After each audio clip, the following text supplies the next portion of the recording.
Hi, folks. Jason Kenney here. We are at the Federal Building in Edmonton. We're having a special Facebook Live session on Alberta's response to the COVID-19 pandemic with Dr. Deena Hinshaw, Chief Medical Officer of Health, and a number of ministers from Alberta's cabinet. And this is the first time we've ever done this. I've been hoping we could do something like this to take a broader range of questions on a number of subjects with relevant ministers. And maybe I'll just go around the table and introduce who's here. From my left to right, we've got Minister of Environment and Parks, Jason Nixon, Minister of Children's Services, Rebecca Schultz, and Jason can answer questions about the parks and things like that. Rebecca on issues like childcare. Of course, Minister of Health, Tyler Shandro, and Dr. Deena Hinshaw, who is in the Health Department as the Chief Medical Officer. And then over here, to my right, our Minister of Finance, Travis Tays, who is helping to lead and coordinate our economic response to the crisis and working with me and our Economic Recovery Council to develop our economic recovery strategy. More of that to come next month. And then Minister Tanya Furr, Economic Development, Trade and Tourism, and she's working with us on those economic issues, especially focused right now on small and medium-sized businesses. And then Minister of Labour and Immigration, Jason Copping, and a number of things that we've done have been regulations to help protect workers during this time, and occupational health and safety issues, etc. So I know you, the kind of people who tune into this are informed. You watch a lot of the daily updates and news conferences, so you don't need to hear a lot of opening remarks from me. I'd love to go ahead and take your questions. And we're just waiting for the first one to pop up on a big board here so all of us can read them. We're not retyping them, are they? Maybe while we're waiting for the first question. Oh, here we go. Ashley Osmond. Will parks be open soon? Well, I'm pleased to say they are. We're talking about provincial parks, and I think municipal parks generally have always been open. National parks, we're working with Parks Canada, but I'm going to give that to Jason Nixon. Yeah, as you said, Premier, parks are open already. As of last weekend, all parks across the province were fully open for road access, staging areas, and parking lots. We are working on getting all of the provincial campgrounds back online. We are, of course, as COVID-19 hit, we're in the process of hiring our large seasonal workforce for parks, and so the department is rushing to be able to get that done. We anticipate that provincial campgrounds will be fully open by June 1st. And all of our facilities within parks, but parks are open now. I'm also, Premier, happy to report that the report I got this morning is 80% of our facilities within provincial parks, that's washrooms, shower houses, those type of facilities are open on and online as of now.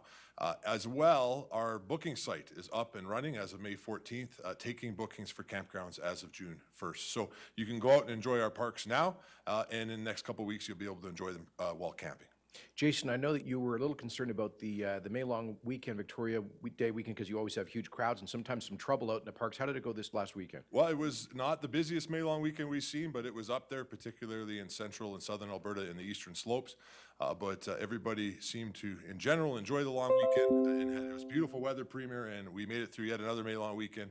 And we kind of encourage everybody to continue with that, working hard to respect social distancing and stay safe and be smart while they're enjoying the backcountry, and to make sure to take their garbage back home with them and those type of things along the way. So thanks to Albertans for your responsibility going out and enjoying our beautiful outdoors and with a lot of responsibility this past long weekend. All right, Christy Peterson asks, when do you anticipate gyms will be open? That's a very good question because I got to hit the gym. I put on my COVID 15 pounds. Dr. Hinshaw, when are we going to open the gyms? So in the original relaunch strategy, gyms were a part of recreation facilities, which was slated for stage 3, but we've certainly heard a lot of requests for reconsidering that. We know that British Columbia has moved ahead with gyms in an earlier phase, and so that will be something that my team at the ministry is looking at right now, and something that we'll be bringing forward to the Emergency Management Cabinet Committee for consideration in an alternate stage if possible. We do note that the evidence around the risks of intense physical activity in groups is starting to accumulate. So I just was reading an article today about how significant outbreaks have been seen in things like Zumba classes or high intensity fitness classes, as opposed to things like Pilates or yoga, which don't seem to have that same kind of high intensity. So those are the kinds of evidence that we're looking at. as we're considering what kinds of recreational and fitness activities can safely resume. And so again, that's something that we'll be bringing forward to EMCC. Follow-up question, Doctor. What is Zumba? Zumba is a fitness class that happens with sort of Latin music, and it's sort of like a dance fitness combination. Wow, it sounds like fun. Yeah, and it has a significant outbreak associated with Oh, it. I'm sorry. Yeah. So it is fun. I have done it, but unfortunately, it's one of the high-intensity group fitness activities that can be a risk. All right, so. looks like we'll have to wait a while. All right, so Patrick Mombourquette says, if you're going to allow the NHL to play in Alberta, are you going to let minor hockey resume? That's a good question, Patrick. I saw a lot of that after my comments today about welcoming the NHL playoffs to Rogers Place.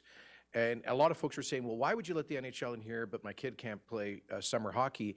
Totally fair question. And let me try on to give you the NHL side, and then perhaps Dr. Hinshaw could comment on minor sports.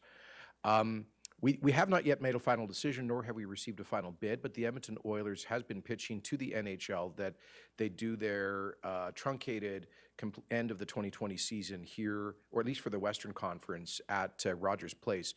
And we think that's possible to do in a very controlled, isolated, safe way, because in the Edmonton Ice District, notionally, the players and their staff could stay at the Marriott Hotel, which is got several hundred rooms, brand new hotel, huge gym, and it's connected by a walkway to Rogers Place, which has two NHL-sized ice surfaces, one in the arena proper, and then there's a community rink next door that's connected as well, with gyms and all sorts of support equipments, and so you could notionally just kind of seal off those buildings and have a very safe isolation zone.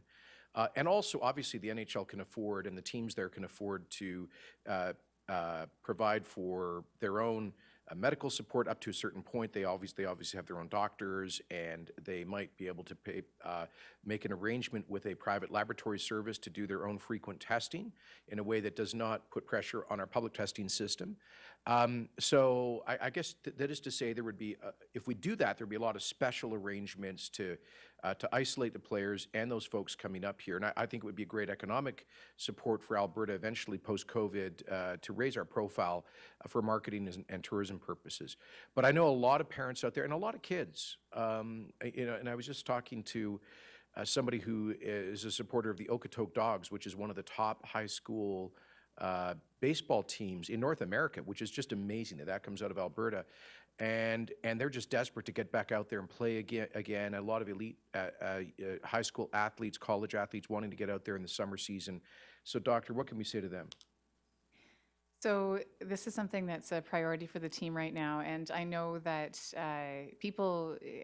everyone quite reasonably would like to have guidance on all these different things, and I know that youth sports and youth recreation is a critical part of development of kids, not just their physical health, but also playing on teams and all of the different things that kids learn through that process. So what we're doing right now is we're looking at the evidence from other jurisdictions. We're looking at the evidence about what kinds of sports might pose more risk or less, and what are the kinds of things that can be done to lower the risk of infection in different settings. And so I anticipate, within the next week, we should be finishing up that youth sport guidance document that should give more certainty about what kinds of sports may be played safely during this next several month phase of pandemic. And I know that, again, we all wish that we could have that guidance available right now, but unfortunately, it does take a little bit of time to go through and make sure that we're relying on the best evidence to structure that document. So it should be coming soon, and that should help give answers to a lot of different sports teams, especially kids sports teams, in terms of what can be done this summer. Thank you, Doctor. So next question goes to Rachel Husted, and she asks, why did you only allow hair salons in this phase to open? All personal services were allowed to open in British Columbia. Why only hair salons in Alberta? Sorry, Doctor, you get most of the airtime here, but that's predictable. Absolutely. So one of the things that we tried to do across the country as we were having conversations with my colleagues is we did try to set up some consistent national prioritization of different activities that would be allowed in different phases. But then some provinces took away their own individual considerations and made different decisions. But in Alberta, one of the reasons that we had gone forward with the phased approach the way we did, which had hairstylists in the first stage of opening and the other personal services allowed to open in the second stage, was partly because hairstylists, as a part of their training, they have infection prevention control training as a part of the work that they go through to get their certification. And also knowing that personal services as a whole require people to be in close distance to one another. And so the idea that we moved forward with was that we would allow the medical and health professional services to open in that first stage. So any health professional that is under a regulatory college, because of the tight ability that the colleges have to regulate their members, so a lot of those places are opening and have been working on opening for the past several weeks, in addition to the personal service specifically of hairstylists.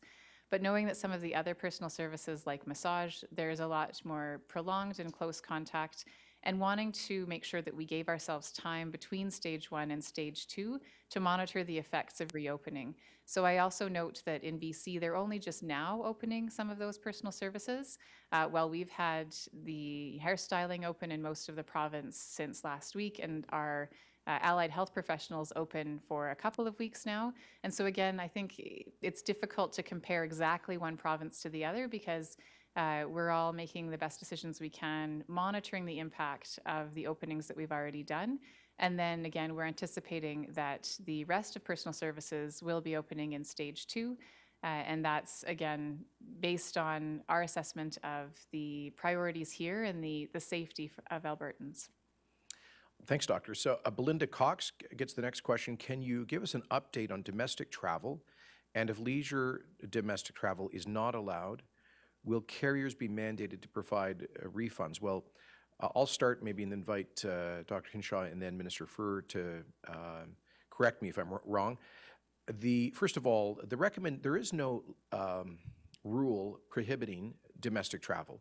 What we ask people to do is to try to limit their travel to either essential travel or travel within their region, but not to go too far afield if they can avoid it. Having said that, as we go into the summer, we recognize people are going to want to get out and about, and as they did in the long weekend, that's why we've opened up the provincial parks.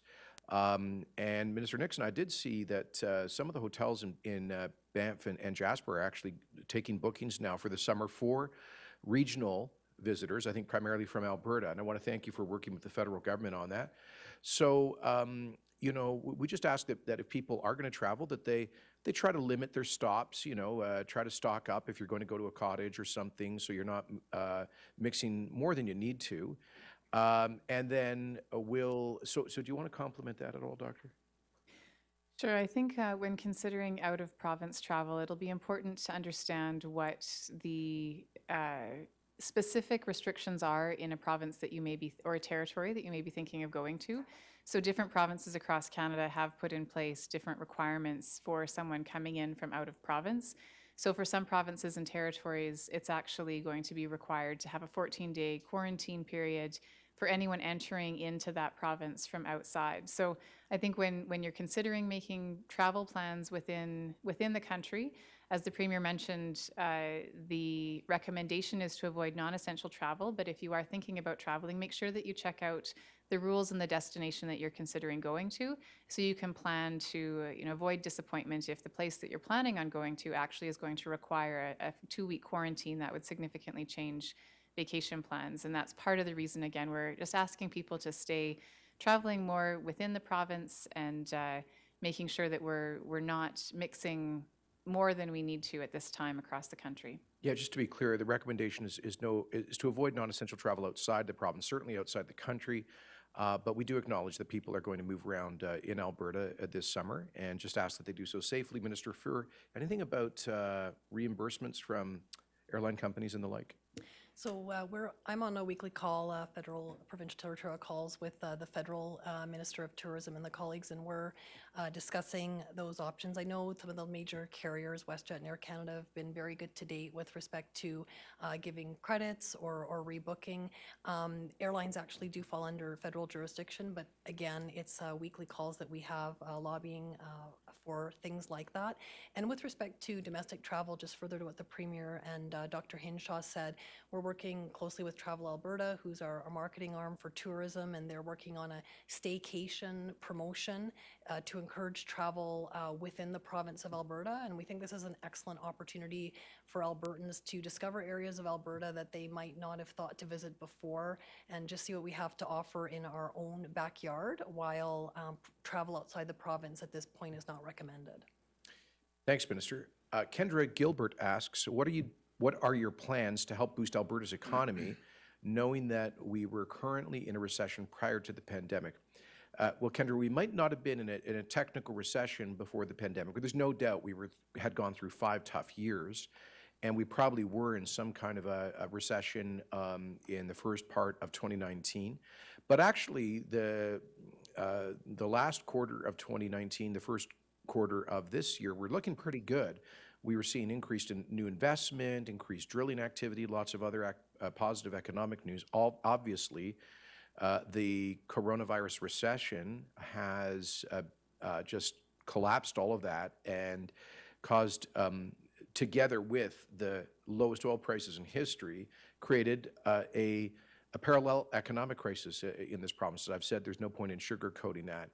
And so we are, as a government, working with some incredibly accomplished Albertans in developing an economic recovery strategy. This starts with responding to the immediate needs to try to protect households and job creators from the immediate effects of the recession. But Minister Toews, maybe you'd like to comment a bit more about the mid to long term. Sure, good. Thanks, Premier. And as Premier Kenney noted, 2020 really looked like it was going to really be a turnaround year in the economy. And the economic indicators that we're getting for January and February would support that. So all that to say, our broad-based efforts to improve our business environment were working. Unfortunately, again, COVID and the energy industry crash have completely changed trajectory in the short term. So we will be rolling out an economic recovery plan here in the upcoming weeks. Part of that plan will include measures that have already been implemented, such as our energy site rehabilitation program, which is basically $1 billion that we're earmarking to clean up oil and gas sites that are abandoned and that ultimately need to be reclaimed. And so we're already putting the energy service sector to work with that program. But our economic recovery plan will be multifaceted. A portion of that plan will be an enhanced infrastructure effort. In other words, we're going to build essential infrastructure that will, in fact, ensure that Alberta has the right assets, the right transportation system, the right infrastructure to really ensure that we're well positioned for recovery in this province. And while we're doing that, it will create jobs. It will create thousands of jobs as we look to improve infrastructure. The first announcement was already made, and that is we moved forward $1 billion in capital maintenance and renewal funding. So we will be doing extra road resurfacing this year across the province. We'll be doing key infrastructure building repairs, which again will put Albertans to work and will ensure that we have solid infrastructure in this province for not only today and tomorrow, but for the next generation. A significant part of our recovery plan will be a detailed approach for various industry sectors in this province that we know have a great future. Of course, that includes the energy industry, but it also includes sectors such as tourism, agriculture, tech and innovation, and others. And so, again, stay tuned. We will be rolling out those sector strategies and additional measures that will really provide a economic recovery for the province in the long term. I don't want to sugarcoat this. We are headed into some really difficult months economically in this province. We understand that, but we know that it's our responsibility to ensure that we have a solid, defensible economic recovery plan going forward, and we're working to deliver that. You know, our greatest asset is this. It's the entrepreneurial culture and spirit that Albertans have. We're going to ensure that we have the foundation set so that entrepreneurial spirit and culture can take off and return Alberta to the economic engine that has been our rightful place in Confederation. Thanks, Travis. Richard Winnicott asks, when do you anticipate some help for the tourism industry, including the motor coach operators? Let me just start by saying that both our government and the Government of Canada have already rolled out an enormous number of programs to support job creators generally, but especially those who have been most heavily hit, and that would include, for sure, tourism. So, for example, Government of Alberta has, for all employers, we provided a 6-month deferral on workers' compensation board premiums for small and medium-sized businesses. We're picking up half the costs. We provided billions of dollars in easier access to credit and deferrals on loans, for example, issued by Alberta Treasury branches. And Government of Canada, for example, has brought forward the wage subsidy, where they will cover 75% of the wages of people that are retained, even for businesses that have had to suspend operations, like tour bus operators, as well as the $40,000 loans that are available. What's that called, Travis? Those are the acronym is the CEBA loans. Yeah, and Canadian Emergency Business Assistance Program or something. That's right. And what are the other business programs that are available out there for tourism operators, for example? So again, the federal government has rolled out some key programs, as the Premier has mentioned. We have also deferred corporate income tax payments, and we know that will help businesses in their liquidity challenges. We know cash is really tight, and so we've brought in a number of deferrals that will assist businesses in that regard.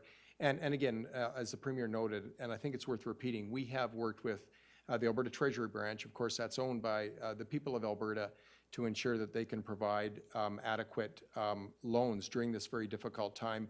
And I will say this, that we're considering additional measures that might be required, particularly for our small businesses, as they look to restart in this challenging environment. Minister Fur, do you have anything to add on that in tourism? Yeah, for sure. So we also just announced the other day that we're abating the tourism levy from March to December of this year, which will equal anywhere from $16 to $27 million. One of the biggest things that we've heard from tourism operators is the need for liquidity, the need for cash, and that's exactly what this measure does. It keeps that cash in the pockets of tourism operators. Travel Alberta, I know, is also working on further supports for tourism operators. As Minister Taves mentioned, tourism is one of the key components of our investment growth strategy, and the 10-year tourism strategy that we're working on. We're still working on that. We're just repositioning it now to different phases of recovery, relaunch, and rebuild. This government knows and values the importance of tourism. I mean, that's why Premier Kenney added it to economic development and trade. We know what a huge driver it is, and we're going to continue to support that industry. All right, thank you.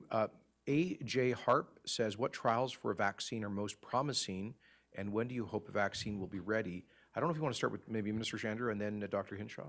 Sure. Thank you, Premier. Well, I think we've seen in the news that there have been a couple manufacturers that have been proceeding with some clinical trials. We know in China, and I think Health Canada might also have given some approval as well for the CanSino Biologics vaccine to have clinical trials being done. I think we've also seen in the news that Moderna is being able to hopefully be able to proceed with some clinical trials as well for the vaccine that they're trying to develop. So those are the ones I think that we're most aware of. But Dr. Hinshaw, are you aware of any more information about those ones or any others that are being developed?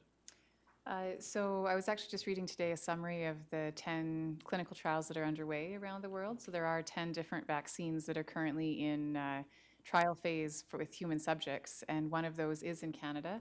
And we're going to be watching really closely to see how those perform. Obviously, one of the critical elements is how effective those vaccines are at protecting people. And then also the other key factor is how safe they are. And those are two of the things that are being evaluated right now. In addition to those 10 that are in human trials, there are several others that are working through other testing stages, such as animal models. And so I'm not sure that there's any one particular vaccine right now that's a clear front runner. I think most of those trials are still relatively early, but it is encouraging that at this stage, we're sitting in mid-May and we learned of this virus really in January. So we're sitting at, about 5 months post-discovery of this virus. So it really is quite incredible that we already have 10 clinical trials in humans underway. So I think we'll be watching that very closely and looking to see what the results of those trials are, which I anticipate will take a few months to unfold. But really, again, I think there's great progress that's being made on that front. Is it fair to say, Doctor, there's generally a view, though, that there is not likely to be widespread use of an approved vaccine until next year?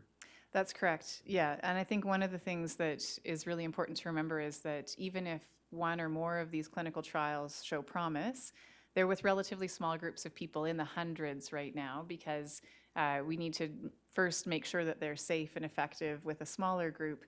Then you'd need to be scaling up and doing larger trials to ensure safety in larger groups. And then depending on the type of vaccine, some vaccines may be a bit more difficult to manufacture in large quantities than others. So there's the research part, but then there's the getting it to market part, which takes quite a bit of time once you identify the vaccine that shows the most promise. So you're quite right. It's likely to be 2021 before we see a vaccine. And since we're talking about vaccines, I've got to say this. I know I can't see all the comments in front of me, but I'm sure there's some concerned remarks. There's been some misinformation that the government recently adopted a law requiring mandatory vaccinations. That is completely untrue. That is just a total myth. The truth is that since 1910, the Public Health Act, or its previous legislation, has had the ability to require mandatory inoculation. That's, as far as we know, never been used, and certainly the government has no intention of making that mandatory. We would, if there is a safe, approved vaccine against a influenza pandemic of this nature, strongly encourage people to use it, as we do in flu season. But that is, I think, a mischievous rumor that's being circulated that we understand there are some people, for for whatever reasons they may have, individual reasons, may choose not to participate. But we would certainly, we'll wait and see what happens scientifically on this. Chilton Breitkreutz, by the way, Chilton, I served in Parliament with Cliff and Gary Breitkreutz. I wonder if you're related to either of them. He says, this is a really good question. Is there any consideration for moving stage 2 and or 3 earlier than June 19? This is considering the extremely low hospitalizations and case numbers. So, Chilton, I'll take the first stab at this. Let me just set some context, first of all, to say that Alberta has had a much lighter touch on restrictions through public health measures than most jurisdictions around the world that we know of. And I know there's a tendency in this debate, and we can probably get into this later in the session, to say, everything's been shut down. The truth is that the public health orders that we have put in place on the advice of our public health experts required the suspension of about 15% of Alberta businesses. 85% were able to continue operating, representing about 88% of the Alberta workforce and about 96% of our economy. Now, I know that's no small comfort for those businesses that did have to suspend, many of them in the service industry, many of them small, owner-operated as businesses, for example. And other people have been really inconvenienced and hurt and made sacrifices in significant ways that don't diminish it. But it is to say that we're already starting from a more open position than the vast majority of other jurisdictions. I'll give you the example of Quebec and Ontario. They shut down all or most of their manufacturing and construction industries. We kept those open within safe guidelines. Quebec allowed 0 gatherings. 2 people could not meet in Quebec. According to their public health orders, we had a 15-person maximum, which we've extended to 50 for outdoor events and worship services and restaurants, or their 50% of their capacity, for example. So we've already begun. I think we're in a much more open position than most Canadian provinces, than any Canadian province, I think, with the exception of BC, perhaps, U.S. states, and the rest of the developed world. But I think I suspect what Dr. Hinshaw is going to say now is that we want to be able to monitor the consequences of the phase one relaunch before we go forward. And it always takes a bit of time for these things to work their way through in terms of testing and data. And as I said on my TV address a few weeks back, the worst thing we could do would be to sort of open everything all up at once, let the virus run loose, and then have to cramp down even more severely. That kind of jerking around of the economy, I think, would have even more negative consequences. So we think that the best way to build up confidence and economic and social activity is to do it in phases, gradually, based on the data as it emerges. Doctor, do you want to add to that? Oh, whoops, bad timing, I'm sorry. Sorry, I just inhaled water. Oh, okay. She doesn't have the COVID, folks, don't worry about it. So I will just say that what we want to do is be able to see, and as I know Dr. Hinshaw said before, for example, you've seen a couple of U.S. states that opened up retail, like we've done on phase one, and then they saw a significant spike in cases, which appear in part to be attributable to some of those retail stores as vectors of transmission. So that's why the phased approach allows us to watch the data as we go. Are you okay? I think so. Thank you. Yes, I hope it wasn't exactly. anything I said. No, it was just a bit of an inhaling water. So. Okay, I've done that. Yeah. Yes. So just to say that's exactly right. We do need a little bit of time to watch the data and to see if the opening has caused any increased transmission. But we will be watching closely and seeing if dates need to be adjusted and amended, then we'll absolutely be bringing that forward to EMCC. Yeah, and I'll make no bones about it. We've been eager as a cabinet to move forward with relaunch as quickly as we safely can, and so we don't want to harm businesses, people a day longer than we believe is strictly necessary to protect public health, and so we'll watch the numbers. And I got to say, Doctor, today's report, it's just one day, but very encouraging. 19 new cases confirmed on 2,600 new tests, and hospitalizations down to 58, ICU admissions down to 7. So things are definitely going in the right direction. Next question goes to John Warlow. When looking at labor laws and ways to set up our business opening, we run 2 teams for 10 hours a day with a 4-day rotation.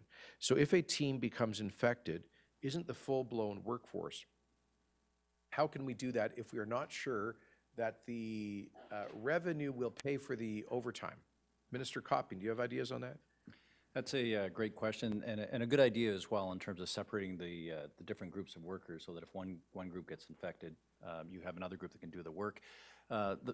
You can enter into flexible averaging agreements to be able to manage this. So, and a flexible averaging agreement basically works is you put an agreement in place with employees that they work, for example, 4/10s, and then you're not paying overtime, even though they're working over 8 hours a day, because you're not exceeding the maximum for a week. If you want more details on this, you can go to our website, or you can just Google Alberta Flexible Averaging Agreements. They'll have the details there, or you can contact our department at Employment Standards, and they can provide you with some greater guidance in terms of how do you set up this agreement. And we also have some flexibility for employers in this particular time where they can enter into a variance if what's outlined in the employment standards doesn't quite work for you. But there are tools to do this, and please go online or reach out to our department to find them. And this is a good idea to be able to segregate your workforce, and that way you're not going to be required to pay overtime if you enter into a averaging agreement. Thanks, Jason. Next question comes from Karina D, and she says, when will the mental health of our children be addressed? We have taken everything away from them with no end in sight. Well, Karina, I know that many kids are struggling at this time, and just a word of just congratulations and gratitude to parents who have had many of their lives upended, staying at home, turning into at-home teachers, and losing their access to daycares, and kids not able to socialize with their normal circle of friends in the way that they would have in the past. And I know that all of that can have an impact on children and on their mental health. Having said that, let's look at this positively. This summer is here.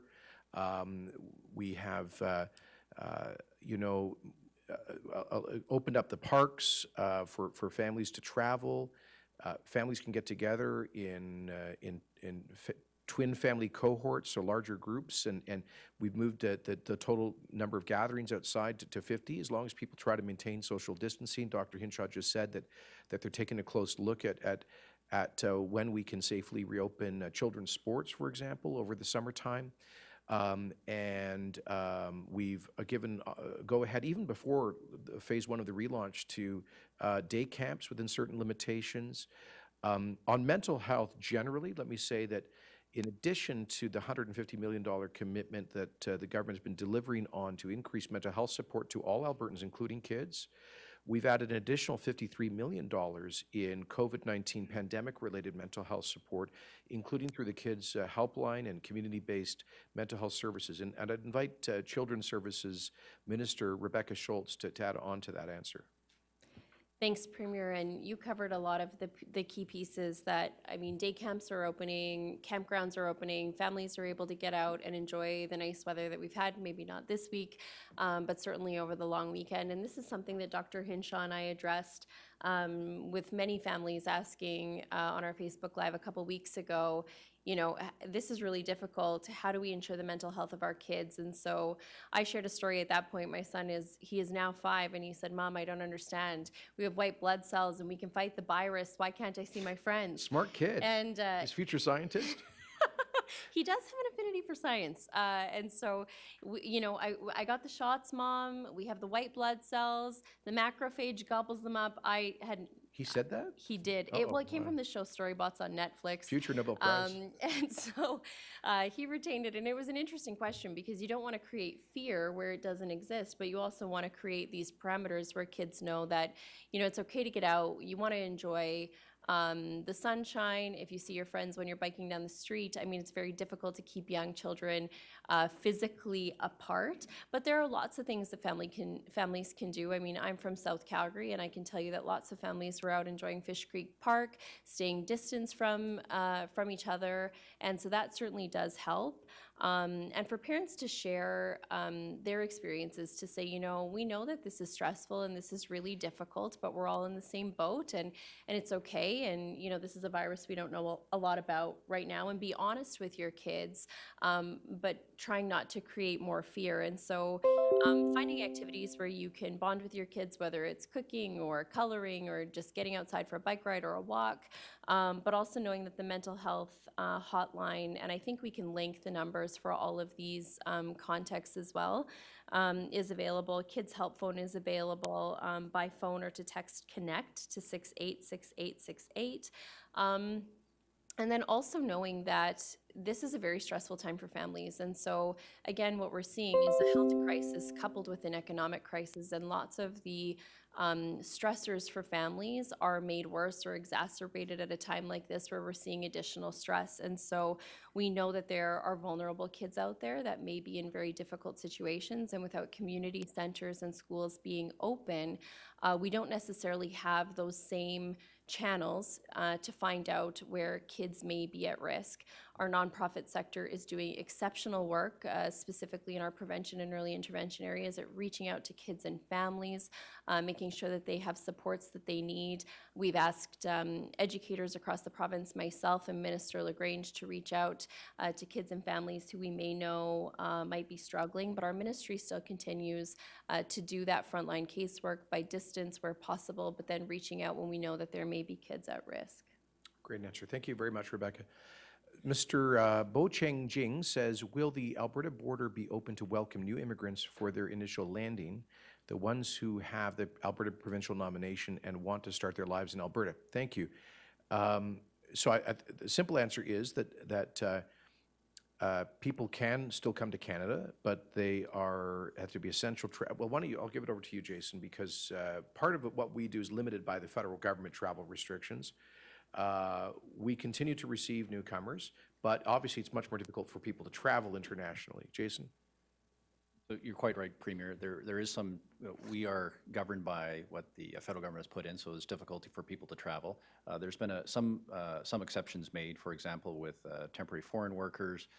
They are permitted to come in, and we continue to work with the federal government to ensure that, when they arrive, that they know they have to isolate for 2 weeks. And the federal government has also provided support for temporary foreign workers, particularly seasonal workers in the agricultural sector, to ensure that those bringing them in can have the right location for them to do the self-isolation.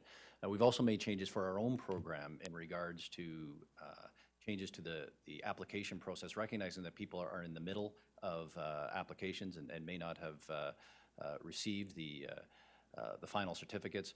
And You mean and under they need- the Alberta Immigrant Nominee Program? Yeah, the Alberta Immigrant Nominee Program. Thank you, Premier. They may not have received their certificates, so allowing more flexibility to make those applications. But, I would suggest continue to watch what the federal government, the guidelines they are putting out in terms of being able people to move, because we are governed, at the end of the day, we are governed by those travel restrictions for people to come here. Our program is still accepting applications.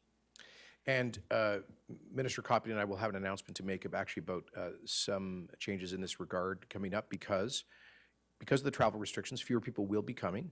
We can accommodate fewer numbers, and also because of the economic crisis. To be blunt, we want to.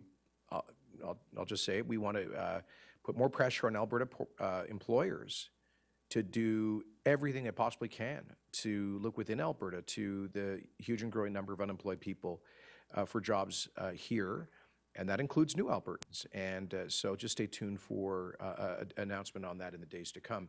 Chuck Campbell says, BC, which has huge fires every year, has no fire bans currently. Why are we all still under one? It's not exactly your department. I think it's Dreeshen over in agriculture and forestry, but you know a lot about that, Nixon. Go ahead. Microphone, yeah. Thanks, Premier. To my understanding is actually, Premier, the BC does have some fire bans going on, but I'll check into that with our forestry department. What I can tell you, though, is what is going on in Alberta. We are facing a drought season. The Premier and I were up in Fort Vermilion last week after the ice floods at Fort Vermilion, which is obviously a flooding event. But one of the major briefings that we had while we were on the ground there was from the forestry department, indicating that they've only had 40% of the moisture that they would usually have in a year. The reality is, while we were there dealing with a flood, forest fires had already broken out in the area. And we are currently dealing with, I believe, 8 forest fires in the province of Alberta that are significant. Over the May long weekend, we had several other fire events, and our officials did their best and got most of those out, I'm happy to report. The reality is we're facing a situation in this province where we can't depend on out-of-country forest firefighters to come to our province, and we can't depend on interprovincial transfers right now because of COVID-19. And we're facing the reality that when we fight fires, we use aircrafts and put our officials inside very tight, confined airplanes and helicopters, and we have to deal with the COVID-19 restrictions. So Minister Dreeshen, our Minister of Forestry, is taking precautions to be able to manage that situation to make sure that we don't lose control during forest fire season. I will also point out, Premier, that the majority of our big forest fires happened between the May long weekend and about the first week of June. And I do know from talking with Minister Dreeshen, they'll be monitoring this across the province and then slowly bringing on areas that they think are wet enough to be able to handle fires while still being able to make sure that they're protecting Albertans long term. Yeah, just one other point I'd like to add, which is you might recall last summer around this time, we had some really bad wildfires up north, the Chukag and others, and they impacted air quality all across the province, certainly around here in Edmonton. And given that COVID-19 attacks people's respiratory systems, their lungs, that we want to do everything we can to prevent a massive deterioration of air quality that could cause further complications for people who might already be prone to COVID-19 related illnesses. So it's especially important this spring. And listen, I know everybody loves a good campfire, but if giving that up in dry areas of the province for a few weeks helps us to avoid massive forest fires and a deterioration of air quality that could jeopardize human life, I think that is a sacrifice that's reasonable to make. Yeah, and Premier, I'll just mention, again, the Childcare fire has restarted. In fact, it never went out through the winter, and there's been hot spots over the last few days that crews have been dealing with. Back in my own constituency of Rimbey, Rocky Mount, Hosundri, west of Rocky, which has been pretty wet this year, we had 2 fires that I'm aware of, both started by cigarettes. So it is drier than it appears when you first look at it, and given the fact that we're short emergency personnel, I think Minister Dreesen's taking necessary precautions. Yeah, we're not short of emergency personnel in Alberta. We've hired 200 additional wildfire fighters to the highest level of staff ever, but Jason's point is, normally at our peak season, we would bring in, we have these kind of sharing protocols because different regions have different fire seasons. And so last year we brought in Aussies, Mexicans, Americans, even folks from Ontario. We can't fly them in this year. So we've added a couple hundred in our own force, but we don't have that flex capacity to bring in hundreds of additional firefighters should we need it. So we just got to be super cautious. All right, Amber Agelinas says, are there any lessons learned from operating government services remotely that will be part of long-term efforts to cut red tape? How about you, Minister Toews? Sure. Thanks, Premier. That's a great question, Amber. A very intuitive question. In fact, it's one that we've started to ask ourselves across government already. And while I can't answer with a definitive outcome, I can say this, that I'm very confident that because we've been operating remotely, we've been operating as we deliver government services in at times innovative ways, I'm very confident that we will find red tape reduction opportunities simply as a result of operating under different circumstances. And I want to say this, part of our economic recovery plan, in fact, a very key part of that plan, will be to modernize our regulatory environment, to cut red tape for Albertans, for Alberta businesses, and we will be doubling down on that effort in the months to come. And so part of that will be taking every learning that we've gathered during this time when we're delivering services in a different way. Thanks, Travis. Greg Kubasek says, your models were wrong. Will you admit that you made a mistake and stop pushing these unrealistic closures? Minister Shandro. Well, thank you, Premier, and thanks, Greg. I would say this, that the models were, as all models aren't meant to be predictions of the future. What we did when we developed our models is we started off by using the only information we had about COVID at the time, which was coming from China. And the purpose of developing the model is we sat down with epidemiologists to be able to answer the questions we need to be answered, to figure out how many hospital beds we would need, how many ICUs we need, how much PPE would we need for our front lines, how many doctors would we need in the ICUs, how many nurses would we need. To be able to answer those questions, we had to start trying to figure out what we could expect for the types of hospitalizations and the types of the numbers of Albertans who could be infected. Thankfully, Albertans took the recommendations from Dr. Hinshaw and our public health officials seriously, and thankfully the scenarios that we were modeling, which were based first on China and then on Italy and then on the United Kingdom, before we started getting cases in Alberta and we started getting information and data that was right here from Alberta, that we thankfully had Albertans following that advice, and thankfully those projections were much less than what we could have seen, the other countries had seen. So I think what we've seen is that the public health measures worked, and thankfully, and we don't have the hospitalization rates, we don't have the ICU rates that happen in other places in the world because Albertans took the advice of Dr. Hinshaw seriously. So thankfully that's the case. And as you're asking about the closures, and as Premier mentioned earlier this evening, thankfully in Alberta we have taken some of the least restrictive measures on our businesses, and now that we have started with stage one, very happily, people throughout the province are able to start having these measures relaxed a little bit, and I know people all over the province are happy to get back to some things they're used to in their daily lives, like going back to some retail shops that were closed. So thankfully, we are in stage one of our relaunch strategy. But I feel the anxiety and I understand the anxiety and the frustration that people have had, and people are really anxious, like you, Greg, and being able to move forward and bring these things back into our lives. But Dr. Hinshaw, I don't know if you want to add anything that I might have missed to Greg's question? I think just to complement what you've said, Minister, people might not be aware that if we had seen the transmission and the spread that Ontario or Quebec saw, so even I know I've heard some people with concern that our demographics are not the same as, say, New York City or Italy. But if you look at Ontario or Quebec, which are our sister provinces, if we'd had the same spread as Quebec, we would have hit our likely curve. And if we'd had the same spread as Quebec, we would have hit our high curve in terms of the total number of hospitalizations and ICU admissions. And so I think really what we've seen, as you've said, Minister, is the effect of Albertans coming together and proving the model that it wasn't our destiny. As the Premier said, it was a challenge to all of us. And we've also seen around the world as different countries implemented measures to control spread at different times, that even a week or 2 weeks difference in implementing closure measures can have a significant difference in the trajectory of spread in a particular location. And so I think what we did when we had our modeling, as you said, is we looked at if every case spread to one or two other people, what would that look like for the province, and what would we need to be prepared for that, and then got prepared for that. And we also thought, well, this means that we actually need to take preventive measures, which we put in place at a reasonable time. And so I think what we saw is that, again, Albertans embraced that challenge, and together we kept our numbers down.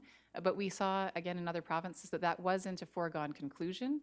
And so I think this is something we should be celebrating, that Albertans have done this together to keep our numbers low, and that's why we can relaunch and why we were able to keep more places open than other provinces like Quebec were able to do. Thanks to both of you. Arlen Hogg says, please comment on the highly restrictive guidelines for churches, i.e. no singing, no more than a third of regular membership. How does this measure up to the other public gatherings like restaurants? The Charter of Freedom of Religion is not non-essential. I totally agree with you, Arlen. I haven't always been and always will be a huge defender of that fundamental freedom, the first freedom enumerated in the Charter of Rights and Freedoms.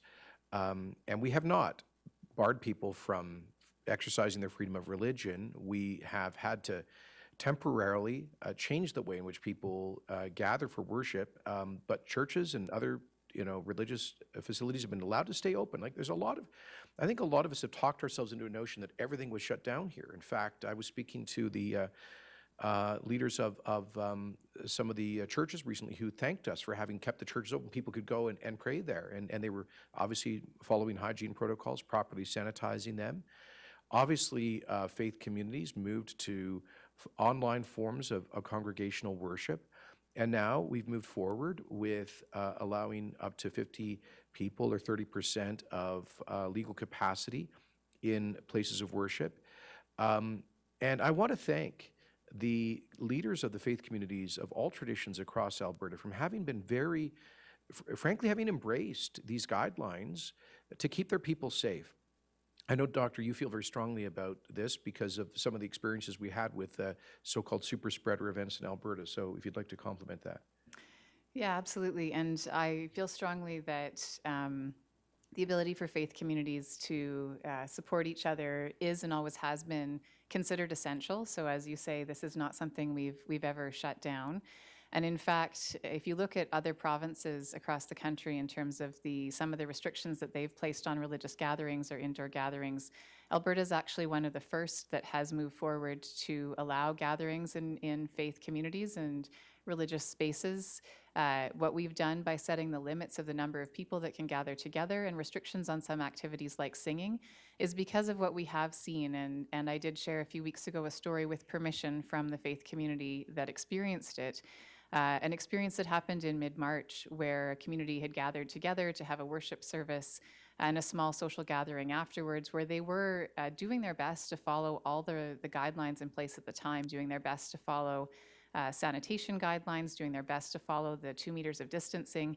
And despite all of that effort, unfortunately, Of the 41 people who were present, 24 of them got sick with COVID, and 2 of them died. And the faith community that experienced this has given me permission to share that story because they don't want other communities to go through what they did.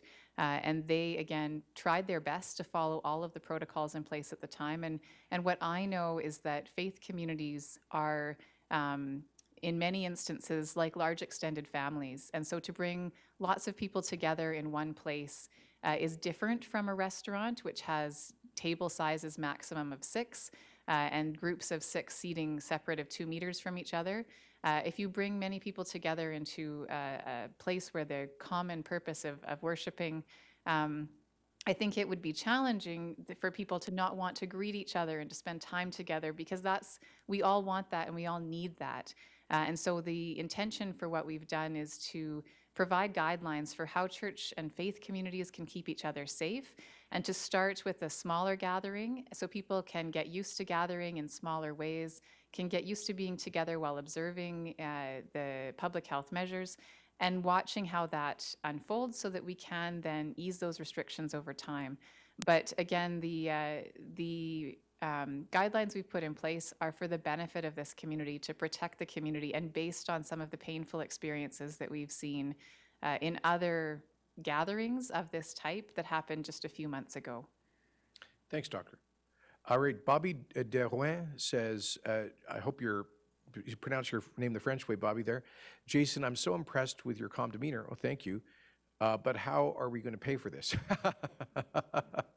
That's a very good question. That's one that keeps me up at night, Bobby. As I said in my televised address to Albertans about 4 or 5 weeks ago, there will be a great fiscal reckoning at the end of all of this. And we are moving from what we hoped would be a $6 billion deficit on track to a zero deficit over the next couple of years to probably something in the range of a $20 billion deficit this year. And it's not just paying for all of the additional healthcare services and economic protection and stimulus measures, but really that $14 billion projected increase in the deficit now primarily because of a collapse in revenues, and a lot of that coming out of the collapse in oil and gas prices. So, Travis, I'll ask you, how are we going to pay for this? Well, that's a good question, Bobby. And if that keeps the Premier up at night, it keeps me up at night as well. Listen, in the short term, we are responding to real need during the COVID crisis and during this really collapse in our economy. But rest assured that we continue to understand the importance of fiscal responsibility. And while we will be moving forward with some relief programs, we have already, and while we will be looking at moving forward some infrastructure build, some extra capital expenditures here in the upcoming months and even year or two, in order to both create jobs, but more importantly, to ensure that Alberta has the right infrastructure really to provide a foundation for an economic recovery. In the intermediate and long term, our goal of bringing fiscal balance to the province, we continue to hold that in high regard. And so in the intermediate and longer term, we've not lost sight of ensuring that government is providing very good value for Alberta taxpayers. And so, the McKinnon panel report concluded that in Alberta, we spend substantially more per person in this province delivering services than other provinces. And we will continue over time to bring the cost curve down, the cost of delivering services to Albertans. That will certainly be a big part of our plan. In the short and intermediate term, we're responding to the real need in front of us. Fiscal responsibility remains a great priority. So just to kind of amplify Travis's comment, we have to do what we can to protect people right now from, especially folks who've just lost their jobs because of the pandemic or had to suspend their businesses, and we're working with the federal government on that. And a lot of those expenditures are what I would call one-time extraordinary expenditures. They're not recurring year after year kinds of expenditures, and we got to be sure of that. Now, let me speak a hard truth here, Bobby, but there are going to be some people who say, well, that's great. You created a new program, a new expenditure. That's now got to be permanent. Well, I think implicit in your question, Bobby, is we cannot afford that to make these extraordinary expenditures permanent would become unaffordable. So that's point one. Point two, we will be spending a lot of money on infrastructure to get people back to work, also because those are smart long-term investments. And also in kind of fiscal terms, they are amortized, spread out over many years, typically about 3 decades, and they are reported as an asset on our balance sheet. So that is an easier thing to handle. It doesn't become like a big annual hit on the province's fiscal plan. But let me just say this, Bobby, there's no doubt Alberta has had a spending problem. We, as the McKinnon report concluded, we spend about 20% more on average per person than the average Canadian province. And as Travis says, we've got to tackle that when we get past the pandemic. But it's also true now that we have a revenue problem. So we have both an expenditure and a revenue problem, and Albertans are going to have a debate about how we address that. But right now, we're focused on the urgent necessity of supporting Albertans. All right, Chris Newman says, when are we going to cut transfer payments so Alberta can pay its debt? Well, Chris, I wish we could cut transfer payments. I think you're probably thinking about stuff like equalization. So the whole system of so-called transfer payments really are funded by the federal taxes that we pay as individuals or as Alberta businesses to the Government of Canada. So the Alberta government does not cut a check to Ottawa. We don't send them money that they then transfer to other provinces. It just doesn't work that way. When you buy a cup of coffee, 5% of that is paid on GST. That goes to the Government of Canada's revenue fund. And a portion of that, through a very complex series of transactions, ends up going out across the country. Disproportionately, that tax revenue that you just sent to Ottawa goes to less well-off provinces. Well, we're now on the not well-off column, but they historically have gone to Central and Eastern Canada, partly through equalization. But the government of Alberta can't step in and say, Ottawa, you're not allowed to take that 5%. It's a federal tax, it's constitutional, it's approved by the courts. There's just no way the Alberta government come and step in and stop you or me or anyone else from the legal obligation we have to pay federal taxes, which are what fund the transfers. Now, having said that, we believe, most Albertans believe, that the system of federal transfers have not treated Alberta fairly, and that is now more obvious than ever because we've been in 5 years of economic decline or stagnation, and yet we continue to be by far the largest net contributors, still contributing about $20 billion net to the rest of Canada. I always say we Albertans have been proud to do so during good times, but during tough times, we've got to get a more fair deal across the country. And so part of that ask has been reform of something called the Fiscal Stabilization Program. And think about that as kind of like a reverse equalization or an equalization rebate for have provinces like Alberta that suddenly have a huge decline in revenues, as we did 5 years ago and as we see now. So we have been pushing the federal government as hard as we can to lift an arbitrary cap on fiscal stabilization. And Travis, if they did that, that would be worth about $2.5 billion to us. About right?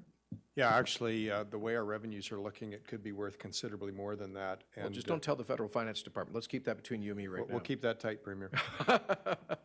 And that's how bad it is, eh?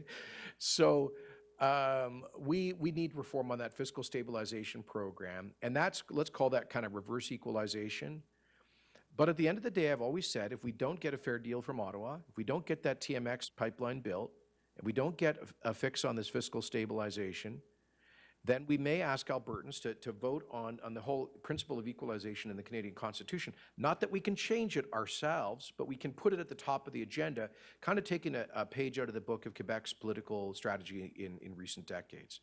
So I just wish I could tell you there was some switch that we could flick that would stop the net transfers out of Alberta, but there just isn't, and that's just the reality. And I got to say, one other point here. I think a lot of Albertans are going to be looking for a simple solution to this big fiscal problem we now find ourselves in, bigger than any in our history, at least since we went broke as a province in 1935. Here's the simple truth. There are no easy answers. There is no easy, simple solution. There's no wad of cash under the cushions in the couch that we haven't found yet. And so when we get through this pandemic, we're going to have a very sober debate, discussion as a province about what our expectations are in terms of the cost of our public services and how we pay for them. All right, Anthony Mayfield says, why do you use this healthcare crisis to pass Bill 10 and give yourself, dictatorial controls? Anthony, it's a fair question. I didn't mean to, I just get called names all the time, and I sometimes find that humorous. But it's a serious question. It's a serious point. Bill 10 has been widely misrepresented. Basically, Bill 10 was some minor technical amendments to the Public Health Act, which has existed in various forms since at least 1910, shortly after the province came into being, so over a century. And a lot of the Public Health Act deals with, gives government truly extraordinary powers to deal with a worst-case scenario influenza pandemic. Thankfully, that's not what we've ended up experiencing. We've experienced the most serious pandemic in over a century, but the law has to contemplate a situation where you have a pandemic even more virulent than COVID-19, which could conceivably just cut a swath right through our society and shut down our institutions. I mean, we've all seen kind of Hollywood depictions of that scenario, and it's not, Doctor, you can comment on this, but I think epidemiologically, scientifically, it's possible you could have a virus even more aggressive than COVID-19, where the legislature, for example, would not be able to meet for months on end. I can tell you this, Bill 10, basically, the main amendment was based on legal advice from the Department of Justice, because to cope with that potential worst-case scenario, the Public Health Act had said that the legislature could modify laws to deal with the public health crisis by ministerial order without reconvening legislature and passing bills through into laws. And so when we came to this situation, which we'd never been through before, at least not since 1918, the government lawyers said, well, for greater certainty, for greater clarity, we recommend that you would amend the relevant section of the Public Health Act to say that through ministerial order you can both modify and add to laws. And we've done that in a few very limited circumstances. So things that are not dictatorial but boring. Just to give you one example, I know it's like people want to imagine this is some kind of it's something that it's not. It's a lot more dramatic than it is. One of the ministerial orders was to allow the credit unions to do their AGMs through virtual meetings rather than in-person meetings, as was required in the Credit Union Act. Because we had brought in a public health order that did not allow them to come together in physical AGMs, but they still had to meet the AGM legal requirement. And at the time, we had 18 of the government members of the legislature on isolation, self-isolation because of symptoms or travel. And we had, I think, 4 who were being tested at the time, looking at my government house leader here, including one who's sitting to my immediate right. And we had other legislatures that were shutting down. We didn't know if we were going to be able to meet as a legislature for weeks, months, or for how long. And so we needed to ensure that we had some extraordinary powers for limited purposes to govern and to deal with a true public health crisis. particularly if it got into the worst case scenario. Sorry, am I going, you want to add to that, Jason?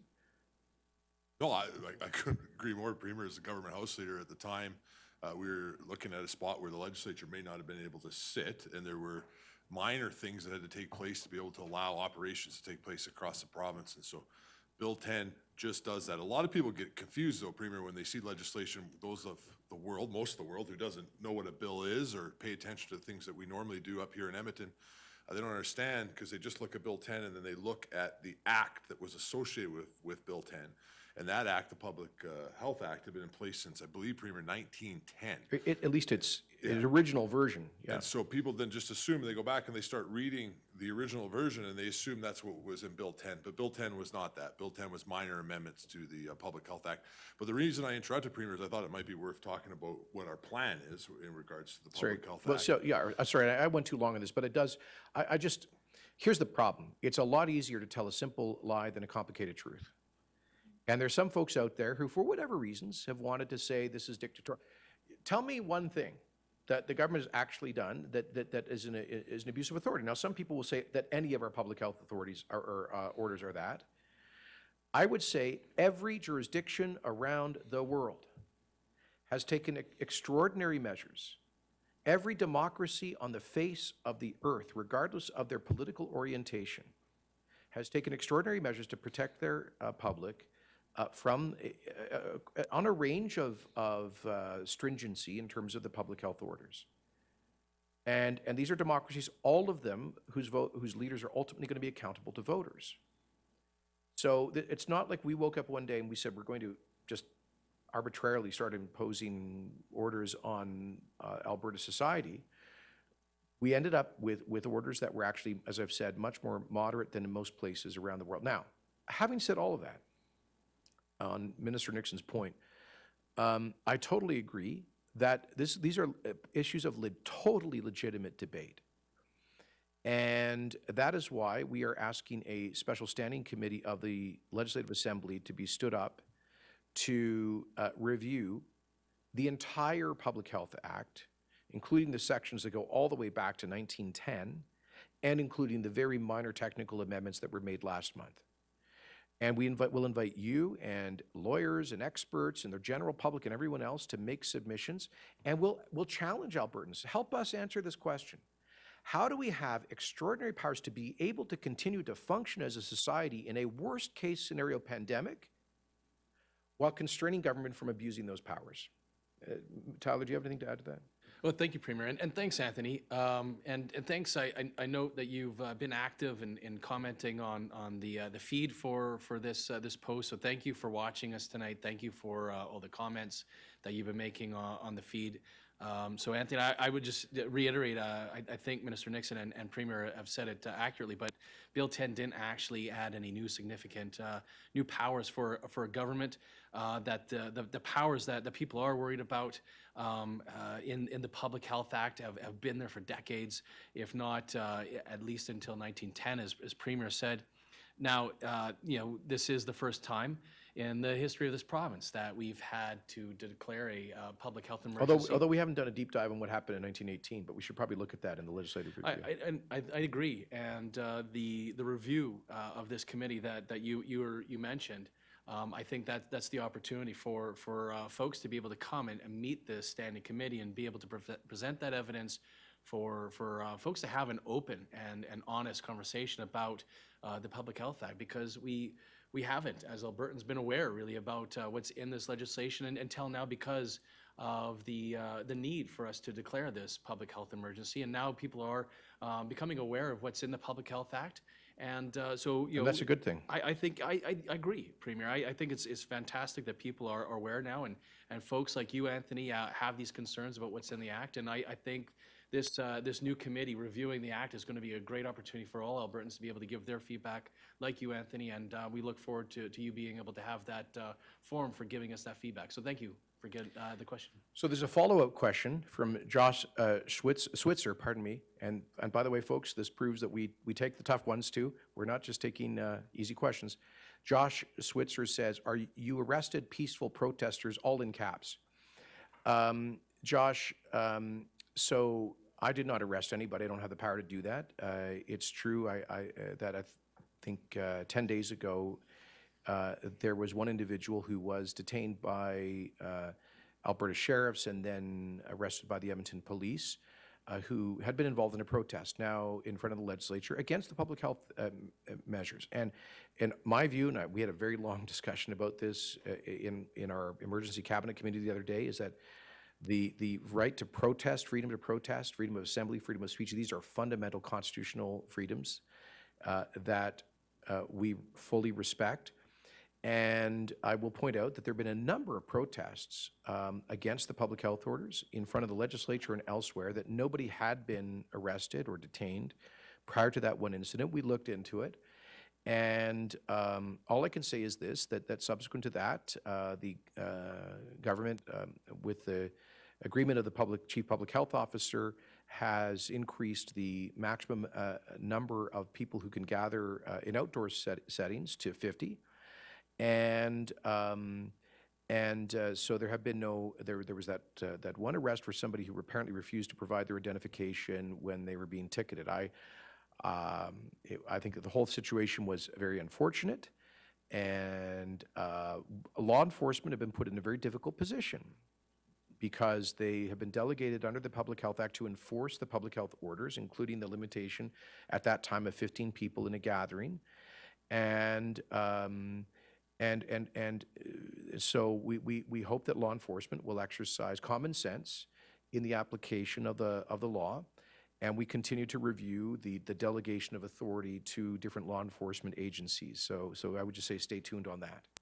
All right, Derek Donnet says, why is there a discrepancy between the guidelines for reopening businesses, such as restaurants and pubs, where much less strict rules seem to apply than to places of worship, where everything appears to be under micromanagement?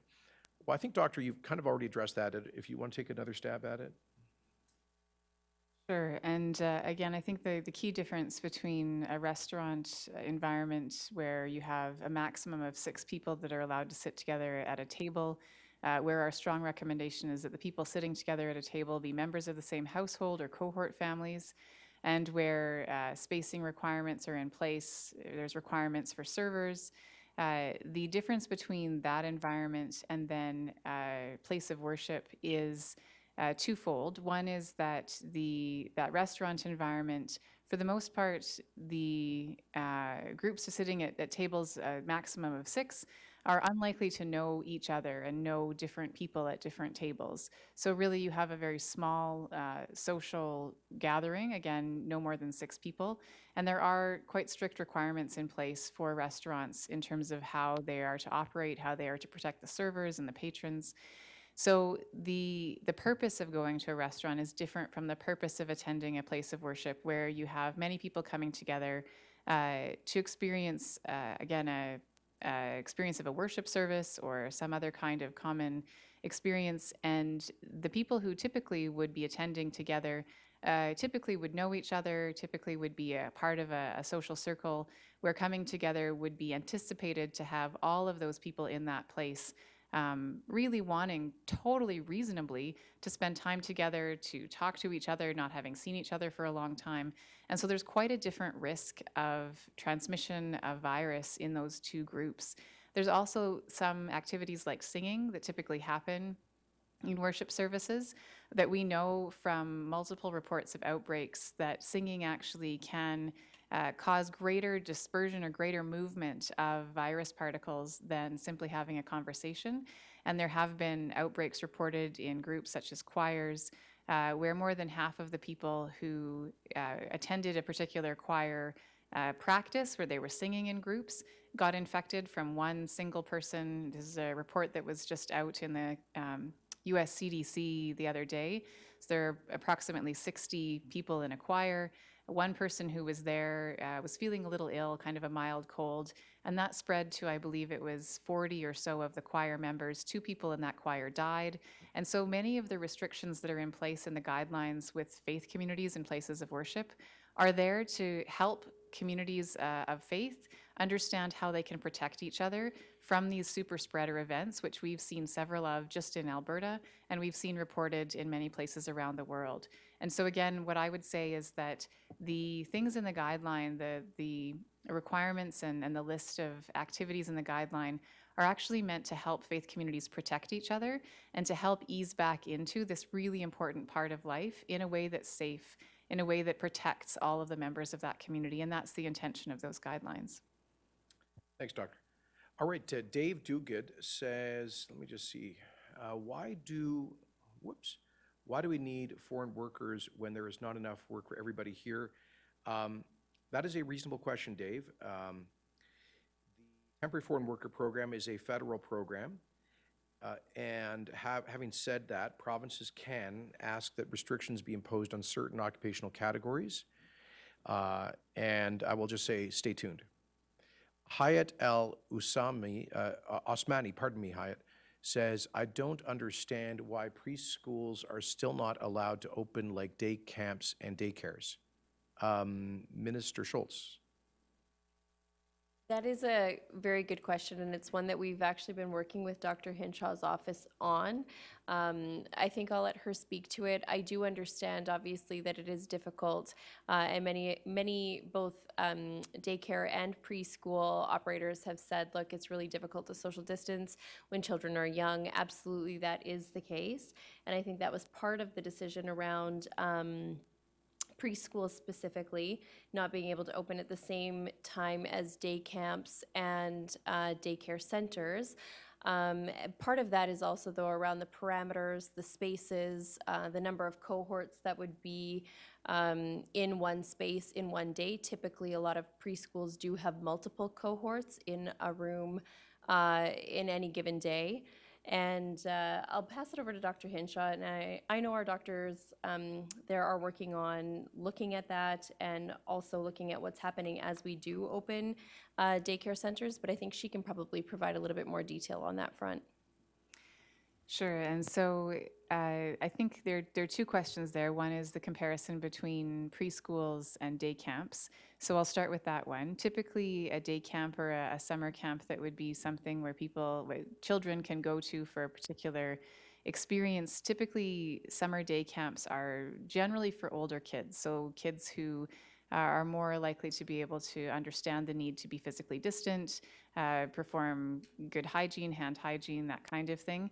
Whereas preschools tend to be for the younger age group, where it can be difficult to understand that, difficult to keep that physical distance. The second question is comparing preschools to daycares, where of course you again have a similar aged cohort. And opening daycares in stage one was part of the understanding that although daycares, especially daycares that provide care to young children, that there can be a challenge in preventing the spread of the virus between those young kids who are totally naturally going to be wanting to play together.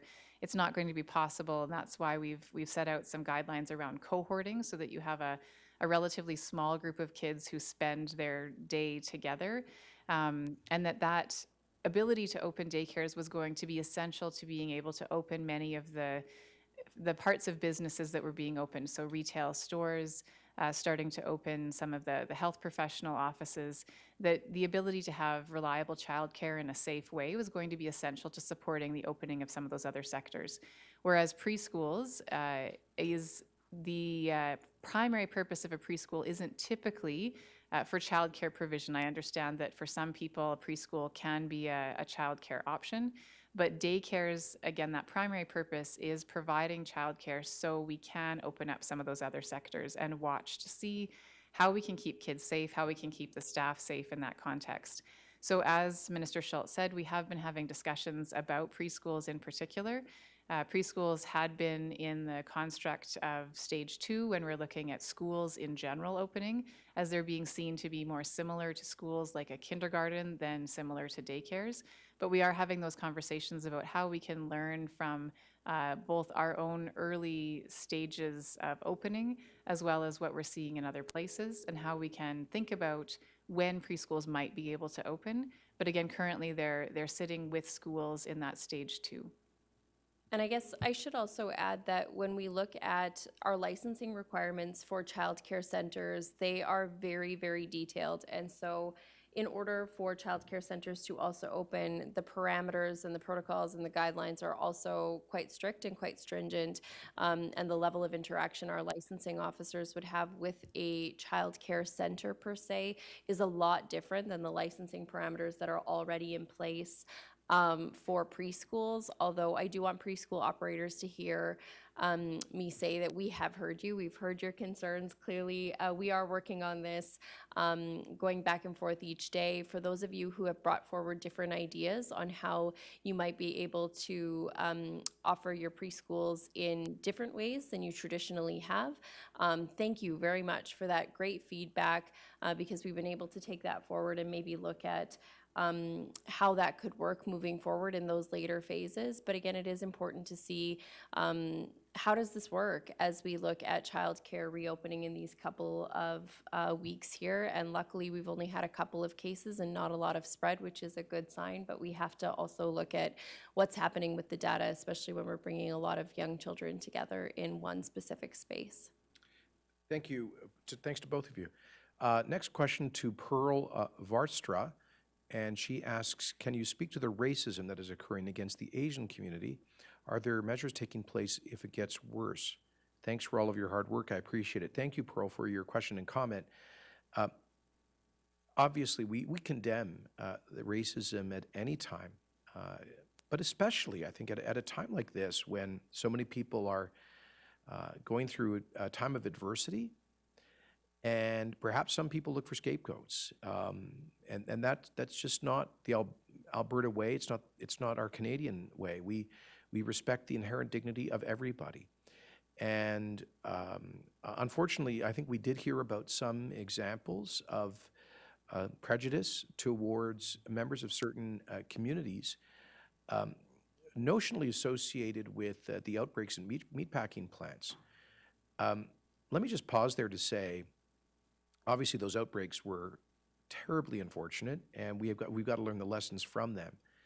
But I'll also say this: the fact that so many new Canadians choose to go and take those super tough jobs in those packing plants, jobs that many other Canadians won't take, I think is to their enormous credit, and just shows you the kind of the pioneer mentality, the first generation mentality, where people aren't too proud to take tough jobs to create a future for their families. And I think we owe new Albertans like that a special debt of respect and gratitude for taking on some really tough jobs. Like, for many of us whose families have been in this country, this province, for generations, our ancestors had that same spirit too, and they were newcomers.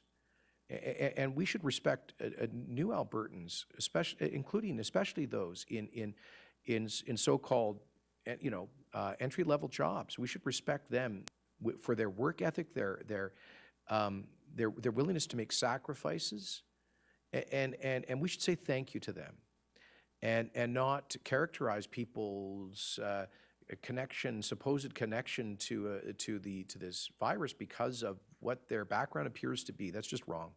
So we've taken every opportunity to condemn those prejudicial attitudes, and to reach out, as we've been doing, to reach out to community groups to provide support. We just announced $30 million in grants to a wide range of nonprofit and charitable organizations, including, for example, in the Filipino community, as they provide support to many folks in the community who have been struggling in recent weeks. So, Dr. Hinshaw and I say it every day, and maybe it becomes cliche, and we just get inured to it, but we are all in this together. All of us, regardless of where we were born or what our ethnic or racial origins are, we are all in this together, and we have to have a renewed sense of solidarity. I do want to say this, Pearl. I do think that we shouldn't overstate this, because I do believe the vast majority of Albertans are loving, caring, and respectful people, and we've seen that manifest in wonderful ways through the past several weeks at this time of great challenge. I remember when this whole thing started back in February, before we had our first case in Alberta, there were concerns about this being directed to the Chinese community in Alberta. And so I went down, made a point of, in Chinese Lunar New Year, went down to Chinatown in Calgary, went to one of our great restaurants there that didn't have any customer, or excuse me, they'd seen their business decline at the time. And I did a news conference. I said, I'm going up here to host a dinner with friends at the Silver Dragon in downtown Calgary, just to show support for our Chinese-Canadian restaurateurs and merchants in Chinatown in Calgary. Because there was obviously some stereotypes about the virus in China. And here's the interesting thing. I went upstairs to the restaurant, and almost all of the customers were from European Canadian backgrounds, if you want to put it that way. So I was pleased to see that Albertans were from making a point of embracing our fellow Canadians of Chinese descent, and that's the right spirit. And hopefully we will maintain that spirit as we move through this. Amanda Leek, I think we'll just take a few more questions because I can ask my ministers to stay here all night, but I want Dr. Hinshaw to get some sleep and see her kids and everything else. Amanda Leica says, are there any updates on graduations? What about small communities like Kalmar? Yeah, I've been hearing a lot more comments, Doctor, about the high school kids especially really missing the rite of passage of graduation. What do you have to say for that? So we just recently completed a guideline for graduations, actually, and I'd have to check and see if it's posted. I think it is posted. And essentially what that does is it lays out some options that classes might consider for a graduation ceremony that will look different this year. But given the fact that depending on the class size, there currently is a limit for outdoor gatherings of 50 people, as long as people are appropriately spaced and distanced. There could be consideration for some kind of an outdoor event as long as it was under that cap of 50 and all of the distancing measures are maintained. Another option that's outlined in that particular document is consideration of a drive-in graduation ceremony. And so there's some advice in the document about that. And then while it certainly is not as satisfying as actually being able to see friends and potentially walk up on stage, there is consideration that could be given to potentially virtual graduation ceremonies. And so I would really encourage grad classes to have conversations with their schools, with their teachers and administrators about what options might work for them and how they can celebrate what is a rite of passage and what is a really important time in people's lives in a way that doesn't risk transmitting that virus between people who are gathering together. And so again, that document, if it's not already posted, will be posted in the next day or two. So I'd encourage you to go to the alberta.ca COVID website and look at that graduation guidance for some ideas on how maybe this could work in your community, in your class. And let me just add, as a general comment, because this is a problem that every place in the world is dealing with. None of these issues are unique to Alberta right now. But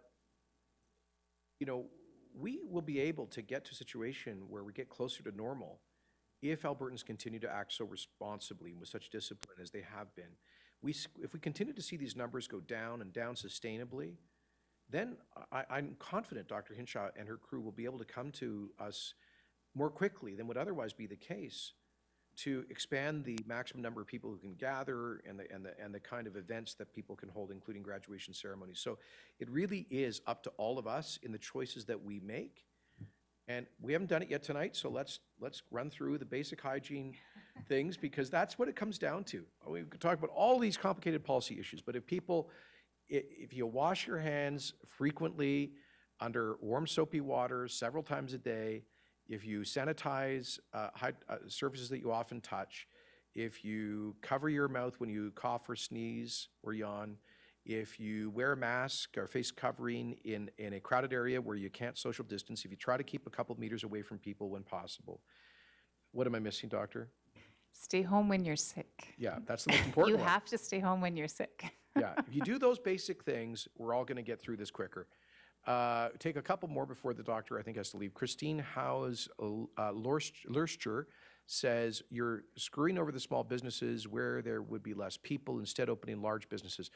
I think, Christine, that I think that was a fair comment, and we were reflecting on that I think in rural communities where box stores had pharmacies or food, they could stay open, but they were selling things that some small retail couldn't. And that's one of the reasons we went ahead with phase one when we did, and I think we've largely corrected that problem. But, Doctor, do you think that's the case? I mean, apart from Calgary and Brooks, no, but even there we opened up the retail, so. Yeah, so I guess it would depend on the type of business. So all retail is now open, and in fact, so there are certainly some things that remain closed, such as personal services outside of hairstylists, gyms. We've talked about that already. There are certainly some of those types of businesses, but there's no differentiation in those types of businesses between large and small. So again, I think where that was experienced was in the retail environment. And as you said, in terms of stage one across the province, all retail is currently open. And the more we're able to get through this first stage one without massive transmission, the quicker we're going to be able to get to stage two, where some of those additional pieces can then be addressed in terms of other businesses able to open. This was scheduled to end at 8, 40 minutes ago. I'm going to call an audible and go till 9, but Doctor, if you need to leave, please do. Okay, you've done enough of these things. You please take off. We'll take the questions. You're okay? All right, thank you very much. How about you ministers? You're all good? All right, we'll keep going. Matthew de Champlain says, when do we get to see our unedited Fair Deal panel report? Thank you, Matthew. So we did receive the Fair Deal report from the panel, and last week as a cabinet. I'll admit I haven't yet had a chance to read it myself because we're all around this table preoccupied with dealing with the pandemic and the economic crisis, which is why we have decided to delay the public release a little bit until we get past the worst of the pandemic. We expect House Leader Nixon, I don't think maybe I'm going to make news here, but I don't know if you've announced this yet, but we expect the legislature to come back and start fairly regular sittings next week, correct? Yeah, we're not going to trump the Speaker, Premier, and the official announcement, but I'm comfortable saying that the legislature will be returning sometime next week. Stay tuned.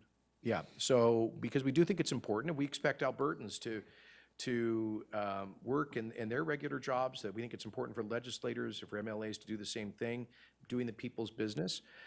And so we, as a government, we're going to need time to study the report, prepare our response, release that together with the report sometime in June. And it will be unedited, Matthew. Thank you for your good question, and thank you for your interest in it. Scott Whitfield says, I need N95 masks for work. What's the government going to release them? When is the government going to release them back to stores for sale to contractors? Minister Chandra. Thank you, Premier, and thanks, Scott. Thank you for the question. Government certainly didn't stop stores from being able to sell personal protective equipment like the N95 respirator masks, but we did see throughout the entire world supply issues with some personal protective equipment, in particular with N95. So it was true that some stores had a difficult time in being able to procure because they were bidding against governments like our government, health authorities, hospitals throughout the entire world who are trying to desperately try to make sure that they had the stockpiles for their frontline workers. So there was a period of time when stores like the ones that you're probably trying to frequent to buy your N95s had a difficult time for them to be able to stock up. I do know, though, that a lot of hardware stores have started to be able to procure and get them back on their shelves. I know that just because I'm from Calgary Fasteners, I'm pretty sure from what I've been told is selling, for example, N95. So I think you'll find that there are stores, hardware stores, to be able to sell to contractors like you for your job site. They're having a lot of this personal protective equipment back on their shelves, and but thank you for the question, Scott. Thanks, Tyler. All right, Bear Lamont says, the body care industry has, since 1995, kept client records for a minimum of 5 years. We have the ability to monitor and confirm all client status. Come on, just step up to the plate. Not quite sure. I think Mr. Lamont is asking if we will open the body care industry. I don't know quite. I'm a little unclear on what that is. Oh, tattoos. Okay. So that would be included in the personal services group of businesses that are slated to open in stage 2.